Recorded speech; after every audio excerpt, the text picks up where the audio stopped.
kepalaku, kulipat kedua kakiku, bersujud di hadapanmu, naikkan doa permohonanku.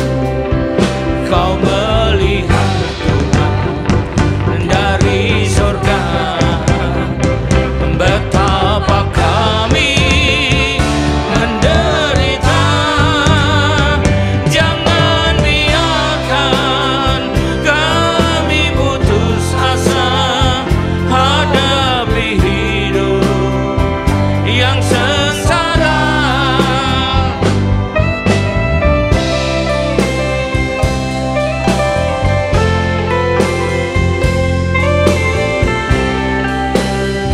Sebab hendak yang jadi Tuhan Yesus, setiap doa kami kepada Tuhan Yesus. Haleluya. Kepadamu, ya Tuhanku, Yesus Kristus penolongku, padamulah ku berharap untuk mendapatkan belas kasihan-Mu. Ku minta ya Tuhan, perintahkanlah untuk meneduhkan badai kehidupan. Lepaskan kami dari penderitaan dan beri hidup yang penuh pengharapan. Lepaskan kami dari penderitaan dan beri hidup yang penuh kedamaian. Lepaskan kami dari penderitaan dan beri hidup yang penuh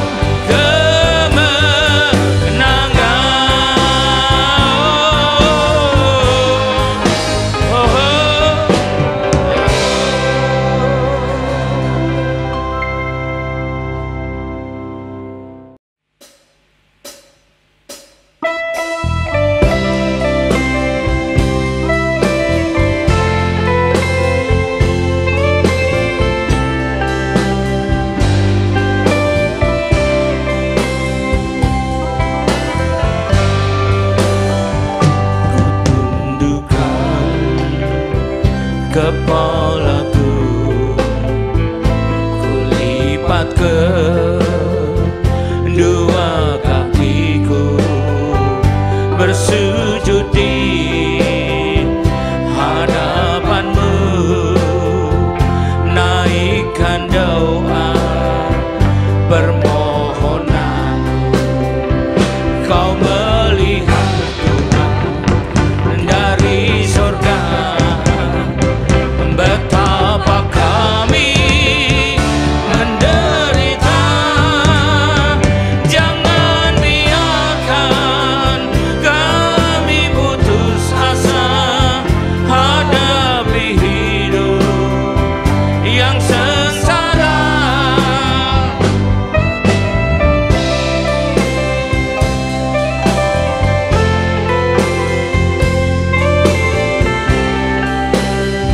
Sebab hendak yang jadi Tuhan Yesus, setiap doa kami kepada Tuhan Yesus. Haleluya. Kepadamu, ya Tuhanku, Yesus Kristus penolongku, padamulah ku berharap untuk mendapatkan belas kasihan-Mu. Ku minta ya Tuhan, perintahkanlah untuk meneduhkan badai kehidupan. Lepas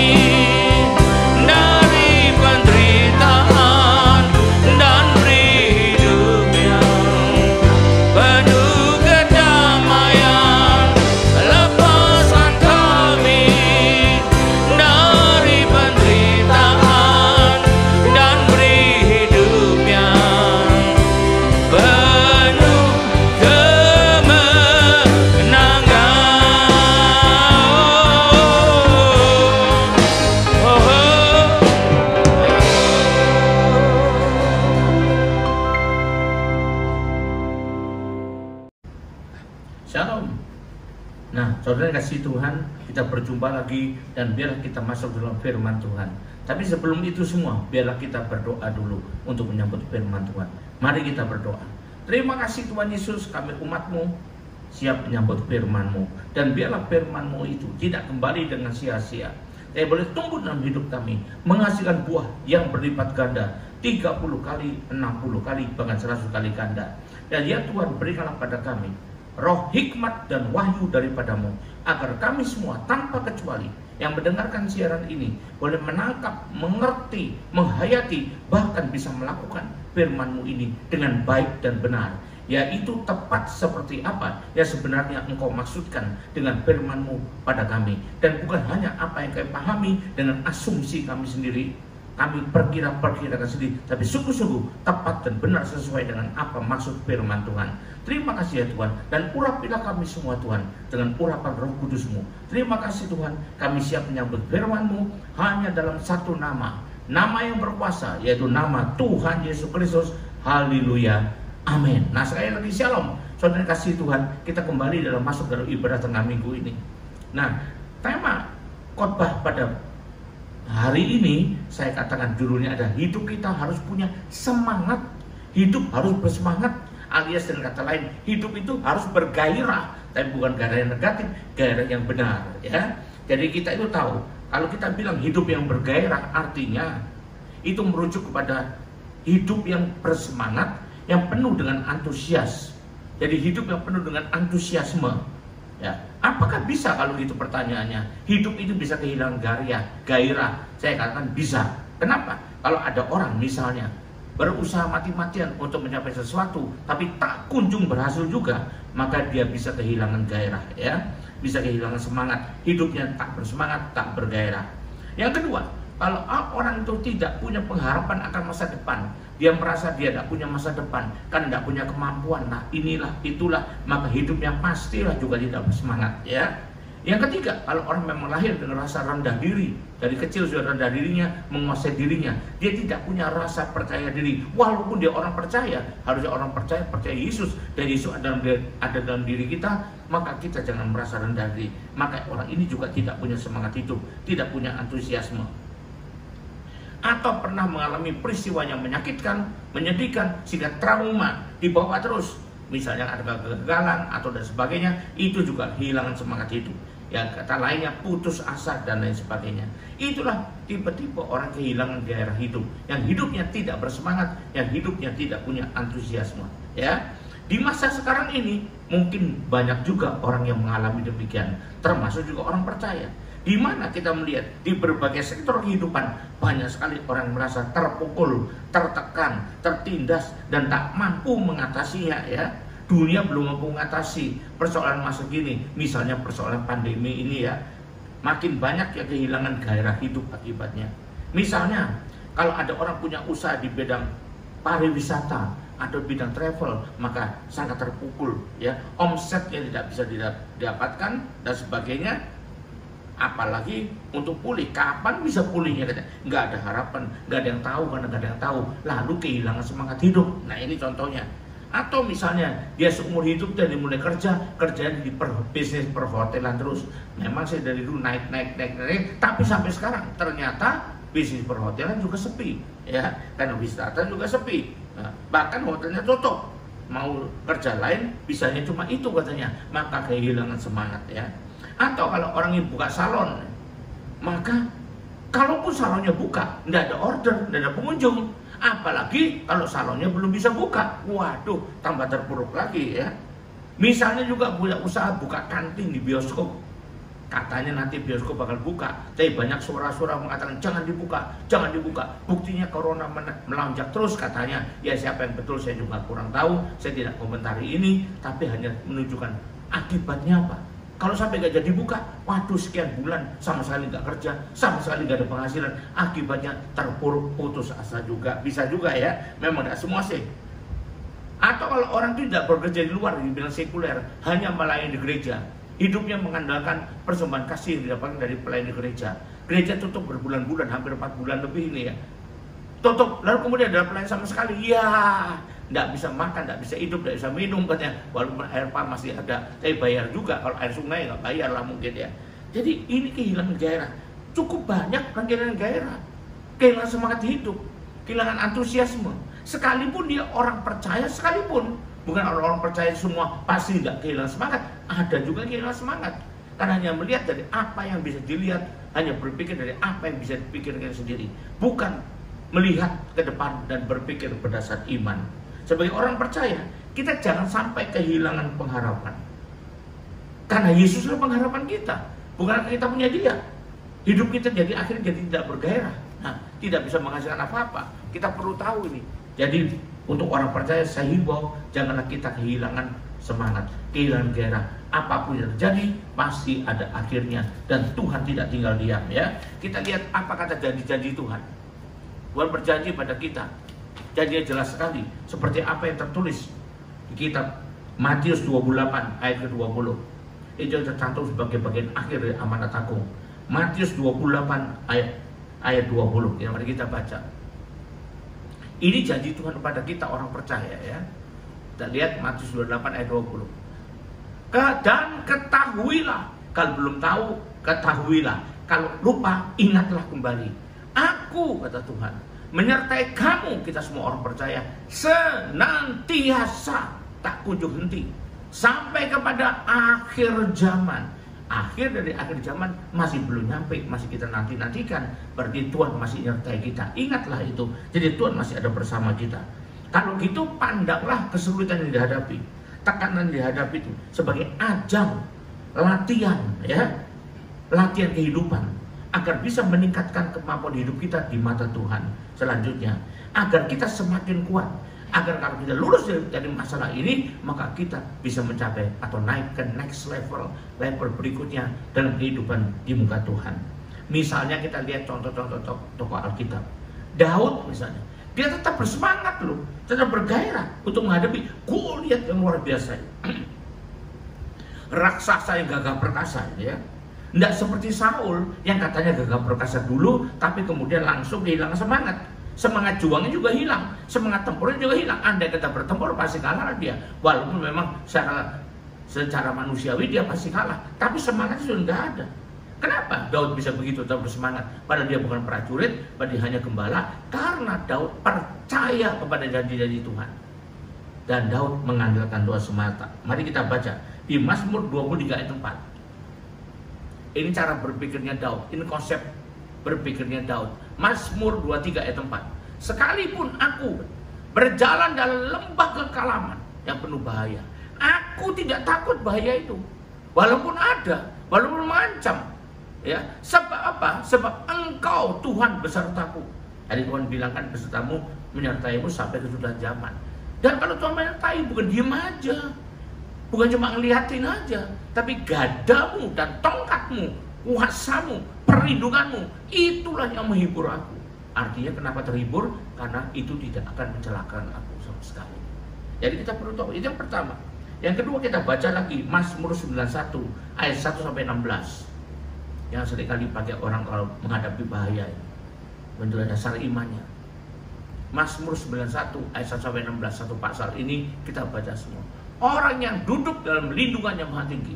Jadi duduklah dalam lindungan yang maha tinggi. Jangan berlindung pada yang lain. Dan bermalam dalam naungan yang maha kuasa. Bermalam artinya melalui malam. Malam itu gelap, hidup yang gelap. Masa kegelapan adalah hidup. Laluilah dengan bermalam dalam naungan yang maha kuasa. Maka orang itu bisa berkata pada Tuhan, tempat perlindunganku dan kubu pertahananku, Allahku yang ku percayai. Perhatikan kalimat-kalimat ini, kata-kata yang dipakai. Yang ku percayai. Karena percaya dia tidak putus asa. Karena percaya dia tidak kehilangan semangat. Apa yang dipercayai? Allahku. Allah ini adalah perlindunganku, dari mampu melindungi aku. Kubu pertahananku atas serangan-serangan yang musuh dan sebagainya. Sungguh, bukan main-main. Bukan anggapan saja, sungguh dialah yang akan melepaskan engkau dari jerat penangkap burung dan dari penyakit sampar yang busuk, dari penyakit, dari jerat dan sebagainya. Termasuk juga pada masa kini ya. Dengan kepaknya ia akan melindungi engkau. Di bawah sayapnya engkau akan berlindung. Kesetiaannya artinya tidak pudar-pudarnya, asal kita tetap berkenan pada dia. Ialah perisai dan pagar tembok. Engkau tak usah takut terhadap kedahsyatan malam, terhadap panah yang terbang di waktu siang. Tak usah takut, apalagi putus asa, sehingga kehilangan semangat, kehilangan gairah hidup, kehilangan antusiasme. Dan juga ini terhadap penyakit sampar yang berjalan dalam gelap. Berjalan dalam gelap artinya nggak ketahuan. Seperti zaman sekarang ini, pandemi virus itu nggak pernah kelihatan, nggak tahu-tahu kena aja gitu ya. Tapi dikatakan nih, terhadap penyakit menular yang mengamuk di waktu petang, Tuhan perlindungan kita. Walaupun 1000 orang rebah di sisimu, 10.000 orang di belakangmu, ratusan ribu orang, kata berita yang kau dengar, tapi itu tidak akan menimpamu. Engkau hanya menontonnya dengan matamu sendiri. Engkau hanya melihat mungkin di surat kabar, di televisi, siaran-siaran, berita-berita, dan sekian banyak yang kena. Tapi engkau hanya menonton dengan matamu dan melihat pembalasan terhadap orang-orang fasik. Sebab itu kenapa demikian? Tuhanlah tempat perlindunganmu. Yang maha tinggi telah kau buat tempat perteduhanmu. Agar panas terik pun sekalipun, tapi Tuhan memberikan perteduhan. Malapetaka tidak akan, nggak bakalan menimpa kamu. Dan tulah tidak akan mendekat dalam kemahmu, kepada kemahmu. Sebab malaikat-malaikatnya akan diperintahkannya kepadamu untuk menjaga engkau di segala jalanmu. Mereka menatang engkau di atas tangannya, supaya kakimu jangan teranduk pada batu. Singa dan ular tedung, ini bahaya-bahaya ya, ancaman-ancaman, akan kau langkahi, artinya bisa kau lewati, bisa kau lalui. Engkau akan menginjak anak singa dan ular naga. Sungguh hatinya melekat kepadaku, kata Tuhan. Hatinya Daud melekat pada Tuhan. Maka aku, Tuhan, akan meluputkannya. Orang yang hatinya melekat pada Tuhan, yang percaya pada Tuhan, percaya pada perlindungan Tuhan. Aku akan membentenginya sebab ia mengenal namaku. Dan bila ia berseru kepadaku, aku akan menjawab, kata Tuhan. Ini jaminan. Aku akan menyertai dia dalam kesesakan. Sekalipun sekarang sedang dalam kesesakan, tapi aku akan menyertai dia. Berbahagia orang yang sertai Tuhan, karena pastilah Tuhan akan menolongnya, meluputkannya, melepaskannya dari kesesakan itu. Entah waktunya terserah Tuhan. Aku akan meluputkannya dan akan memuliakannya. Aku akan meluputkannya. Nanti, nggak sekarang. Oh, tapi kenapa Pak? Saya masih ngalami begini Pak. Iya, sekarang Tuhan bilang akan meluputkannya. Nanti tunggulah waktunya Tuhan. Waktu yang Tuhan tentukan. Tapi kan enaknya sekarang Pak. Ingatlah lagu nyanyian juga mengatakan waktu Tuhan adalah yang terbaik buat kita. Serahkan saja pada dia semua. Dengan panjang umur akan kukenyangkan dia. Dan aku akan kuperihat dan akan kuperihat padanya keselamatan daripada. Nah inilah 3 orang kalau demikian sungguh-sungguh menghayati dan mempercayai firman ini, maka dia tidak bakal kehilangan semangat, tidak bakal kehilangan gairah itu, walaupun bahaya mengancam, walaupun tekanan dirasakannya, walaupun dalam keadaan kesesakan, karena Tuhanlah harapannya. Memang kita sekarang belum lepas dari kesusahan ini, tapi percayalah, satu hari nanti pasti kita lepas. Matahari akan bersinar kembali. Tidak selamanya malam terus. Pasti pagi akan menyingsing. Matahari akan menyingsing, pagi akan datang kembali. Harapan akan timbul kembali. Jadi jadilah orang punya pengharapan. Jadilah orang punya semangat. Jadilah orang punya gairah dalam kehidupan. Jadilah orang yang penuh dengan antusiasme. Bahaya, tekanan, ancaman, kesusahan itu tidak bisa menghilangkan gairah hidupnya, terutama gairah untuk hidup yang menyenangkan dan memuliakan Tuhan. Itulah sebetulnya tujuan hidup orang percaya, gaya hidup orang percaya. Nah, kalau kita bertanya berikutnya, kenapa kita harus punya gaya hidup? Dasarnya apa, Pak? Nah, pertama ini dasar kenapa kita harus punya hidup yang bergairah. Yang pertama adalah karena Tuhan buat kita adalah Dia adalah gembala yang baik buat kita. Dia mengatakan sendiri kepada kita bahwa akulah gembala yang baik, ya. Kita orang percaya adalah domba-dombanya. Dan dia ada gembala kita yang baik. Mari kita baca di Mazmur 23. Kita baca firman Tuhan di Mazmur 23. Mazmur Daud, Tuhan ada gembalaku. Bahkan di bagian kitab suci mengatakan, akulah gembala yang baik. Takkan kekurangan aku. Domba-domba tidak ada kekurangan. Kalau gembalanya itu Tuhan, maka berarti dia pasti gembala yang baik. Ia membaringkan aku di padang yang berumput hijau. Ia membimbing aku ke air yang tenang, bukan air bergejolak terus, sehingga tidak bisa tenang kehidupan. Ia menyegarkan jiwaku, bukan mematahkan semangatku. Dan dibiarkannya kita patah semangat. Ia menuntun aku di jalan yang benar oleh karena namanya. Dan sekalipun aku berjalan dan lembah kekelaman, aku tidak takut bahaya. Dan engkau besertaku, gadamu dan tongkatmu itulah yang menghibur aku. Dan engkau menyediakan hidangan bagiku di hadapan lawanku. Sekalipun ada lawan, kau sedang hidangan. Engkau mengurapi kepalaku dengan minyak, pialaku penuh melimpah. Kebajikan dan kemurahan belaka yang akan mengikuti aku seumur hidupku, dan aku akan diam dalam rumah Tuhan sepanjang masa. Nah, karena itulah maka kita perlu punya gairah hidup. Itu dasarnya kenapa kita harus hidup dengan bergairah, bersemangat, ya. Sepanjang kita mengandalkan Dia tapinya. Kalau kita tidak mengandalkan Dia, mengandalkan kemampuan sendiri, mengandalkan orang lain, ya belum tentu, bukan saya pastikan tidak ya, belum tentu ini bisa kita nikmati.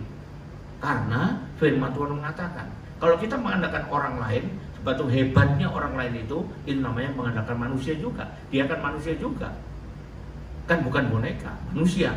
Atau kita mengandalkan kelebihan-kelebihan kita. Apa kelebihan kita? Mungkin kepandaian kita, mungkin harta kita, mungkin pengalaman kita, dan sebagainya. Mari kita baca di Yeremia 17 ayat 7. Jadi kita jangan kehilangan gairah, kehilangan semangat, tapi jangan juga terlalu optimisme berlebihan. Itu namanya GR, di rumongso kata orang Jawa itu ya. Kita perlu tahu, jangan kita GR. Jangan terlalu pede, percaya diri. Percaya diri bagus, tapi jangan terlalu pede. Over pede itu namanya ya. Tapi pede kita, P-nya huruf besar, D-nya huruf besar. Bukan percaya diri, tapi percaya Dia. Itulah ya. Jadi buat orang percaya, maka PD-nya beda. Bukan huruf kecil semua, P titik D, bukan. Tapi P besar, titik D besar. Percaya kepada Dia, Tuhan kita. Mari kita lihat Yeremia 17 ayat 7. Diberkatilah. Nah, kalau orang mau diberkati ini, kalau orang akan diberkati, dia harus punya gairah hidup, harus punya semangat hidup. Siapa? Orang yang mengandalkan Tuhan, yang menaruh harapannya pada Tuhan. Kalau dikata menaruh harapan pada Tuhan, ada pengharapan nggak pada Dia? Ya ada lah. Kalau nggak ada, apa yang ditaruh? Tong kosong namanya ditaruh pada Tuhan itu. Malah berdosa menaruh tong kosong pada Tuhan. Ya, menaruh harapannya pada Tuhan. Harapannya berarti masih punya pengharapan, masih punya. Nah ini gairah hidup, masih punya semangat karena masih punya Tuhan. Itulah kita semua harusnya ya. Ya, jadi kita tahu memang ada saatnya manusia, orang lain, atau kelebihan kekuatan kita tidak bisa diandalkan lagi ya. Sama sekali nggak bisa bahkan. Tapi dengan memandang kepadanya, dengan mengandalkan kepadanya, maka gairah hidup kita tak akan lenyap sama sekali ya. Misalnya Stefanus waktu akan dan sedang dirajam. Gimana sih perasaan kalau tahu mau dirajam? Gimana rasanya kalau sedang dirajam? Geleper mungkin teriak-teriak, aduh. Hilang sendiri kan sudah mati. Tapi tidak, dia berlutut. Masih ada gairah hidupnya, memuji Tuhan, memuliakan Tuhan. Kenapa? Karena dia percaya, memandang kepada Tuhan ya. Jadi makanya itu lagu yang sering kita dengar memberi nama polka itu saya tuliskan judulnya, bagaimana kita jangan memandang kesusahan belaka, pandanglah ke depan, jangan lihat ke belakang terus. Pandanglah pada salibnya, kuasanya menaungi kita sehingga kita bisa bersoraklah, bernyanyilah, janganlah kita putus asa. Itu dasar dari penulisan lagu ini ya. Kalau Anda dengarkan tadi lagu yang beriwa polka itu ya.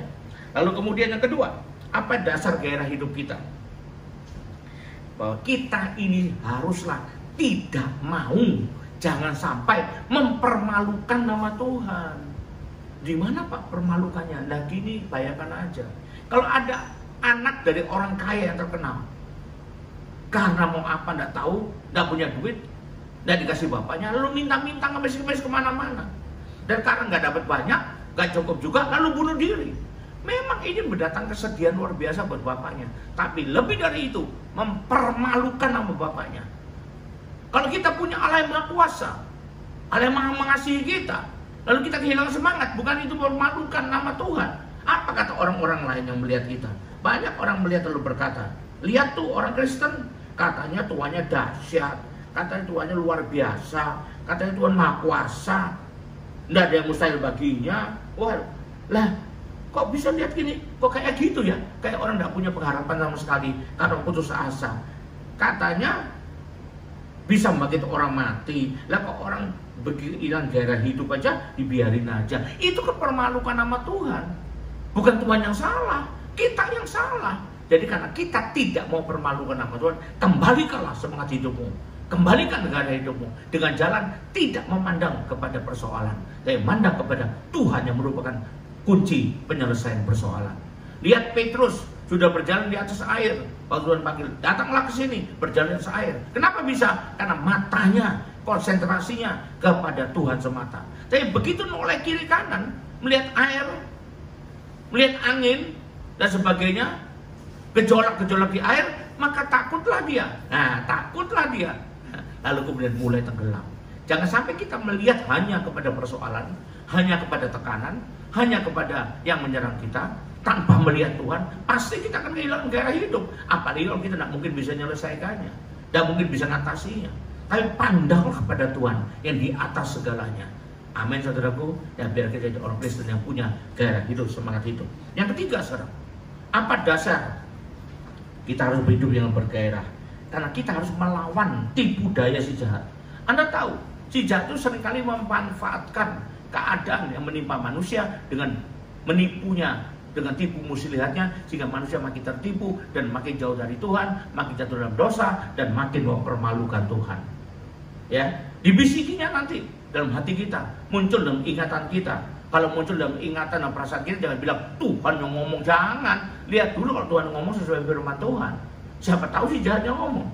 Lalu misalnya muncul pikiran, mana Tuhanmu? Kok gak bisa nolong? Kamu aja sih kegeeran selama ini. Ini bisikan si jahat untuk buat kita pudar percaya kita pada Tuhan. Jangan biarkan, tangkeng itu semua, usir itu semua dalam nama Yesus, biar kita kembalikan iman kita kepada Dia. Dia akan membuat kita makin putus asa, makin undur dari Tuhan, dan seterusnya dan seterusnya.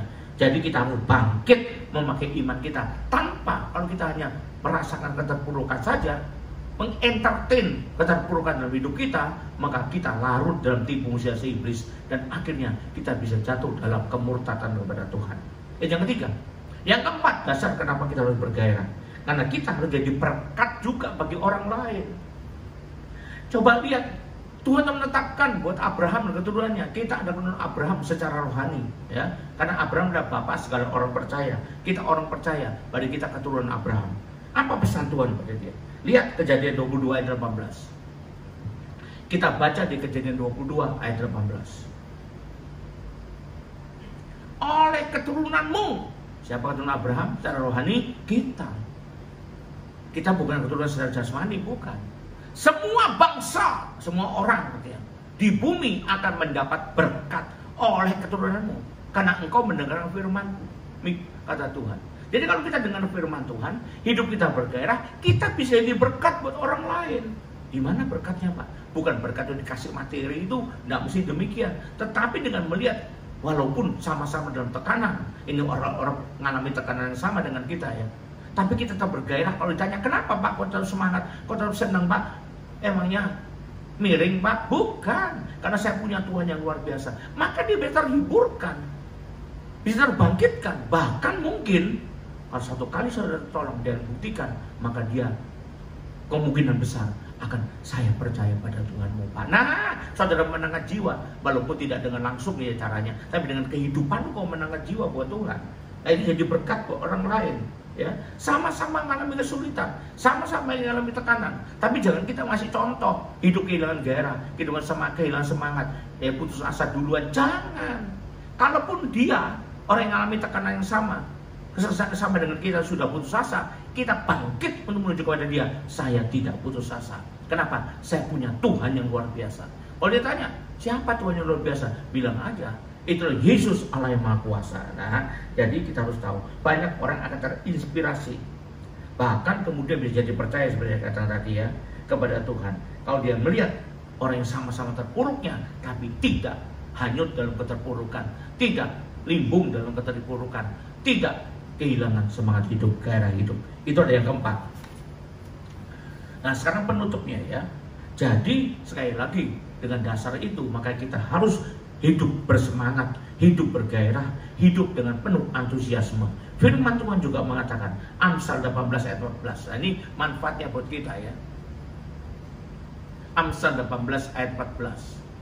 Orang yang bersemangat, ya, kalau kita bersemangat, kita bergairah, kita antusias, dapat menanggung penderitaannya. Walaupun menderita, tapi bisa menanggungnya. Tapi siapa akan memulihkan semangat yang patah? Artinya kalau semangat kita patah, jangan-jangan nggak bakal boleh ini. Waduh, tenggelam aja sudah dalam kawah ini. Nah ini. Nah kemudian hati orang berpengertian, kalau kita ngerti maksud Tuhan, ngerti ajaran Tuhan, ngerti ketetapan Tuhan buat kita, memperoleh pengetahuan. Ya. Dan telinga orang bijak menuntut pengetahuan. Kalau kita kemudian sangat ingin tahu tentang firman Tuhan, maka kita adalah termasuk orang yang bijak, ya. Jadi bagaimana untuk bisa demikian? Saya ulang, ada 4 hal. Pertama, selalu mengingat akan janji-janji Tuhan. Jangan lupa, jangan cuma kalau baru dikhotbahin aja ingat, tapi kalau menghadapi kesalahan, menghadapi masalah, menghadapi kesukaran, lupa. Jangan, ingat terus janji Tuhan itu. Yang kedua, berpikirlah positif, melihat ke depan, melihat yang baik-baik, bukan hanya melihat jelek saja. Ya, bukan melihat terpaku pada persoalan, tapi biarlah kita melihat pada pengharapan di dalam Tuhan. Yang ketiga, ambillah pelajaran dari peristiwa negatif yang masa lalu dan maju ke depan. Jangan diulang lagi. Jadi kita kalau lihat ke belakang bukan untuk nostalgia, apalagi nostalgia, jangan. Hanya melihat itu faktor negatif, mengambil pelajaran daripadanya untuk bisa melangkah maju ke depan sesuai dengan firman Tuhan. Yang terakhir, hiduplah berdasar iman kepadanya. Bukan berdasar konsep pikiran kita sendiri, berdasar iman kepadanya. Tidak melihat ke samping atau melihat orang lain, tidak melihat ke belakang atau pengalaman pahit, tapi melihat ke depan, yaitu pada Tuhan. Karena itulah saya menuliskan lagu tadi itu, saya katakan, pandang ke depan, pandang salibnya. Tuhan ada di sana menolong kita. Tapi kita harus datang padanya dengan hidup yang bergairah, hidup yang bersemangat. Saudara kasih Tuhan, biar kita semua punya semangat hidup, hidup yang bergairah karena kita punya Tuhan. Amin. Haleluya. Puji Tuhan. Mari kita akhiri ibadah ini dengan terima berkat Tuhan. Angkatlah kedua tanganmu. Kembalilah ke aktivitas masing-masing dengan berkat terbaik dari Allah Bapa di surga, dengan kasih karunia dan damai sejahtera dari Tuhan kita Yesus Kristus, juga dengan persekutuan, pertolongan, penghiburan, kekuatan, dan juga dengan pengurapan yang penuh dari Roh Kudus menyertai kita mulai saat ini sampai sepanjang tahun ini, sampai Maranatha, bahkan sampai selama-lamanya. Yang percaya dan sudah terima berkat ini, sama-sama katakan amin. Haleluya. Puji Tuhan. Tuhan berkati kita semua.